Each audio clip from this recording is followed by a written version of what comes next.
Hey Doc, listen, I'm sorry about this, but I'm not sure I'm going to be able to make it to the end of the video.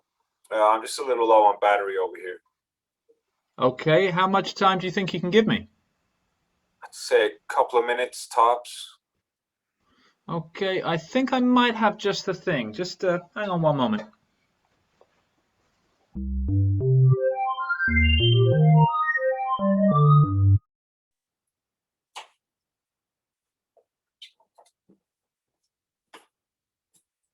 Thanks, Doc.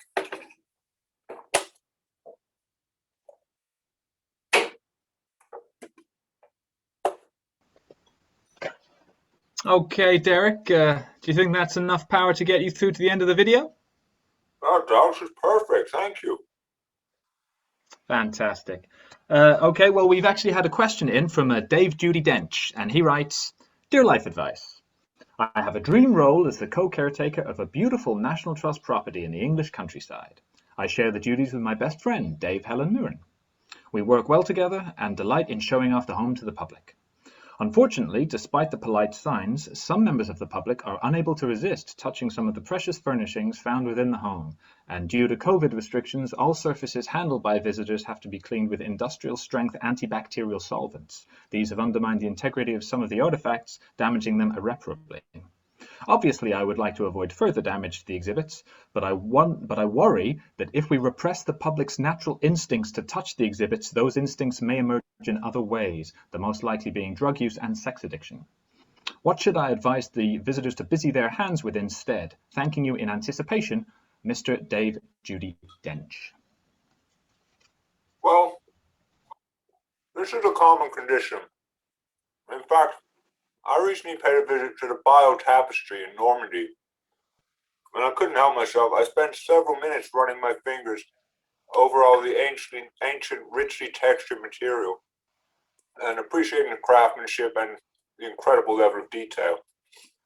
But I realized I had potentially contaminated the surface, so I took out my antibacterial spray and the chamois leather that I carry with me at all times.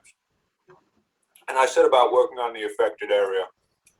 Now, Doc, as you know, I'm a perfectionist.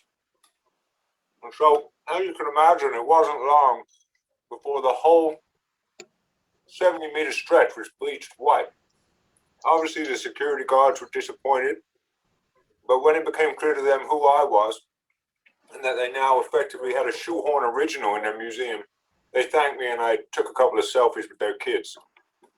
So, with that being said, what I recommend to Dave Judy to occupy the hands of the public is something that we call a smartphone.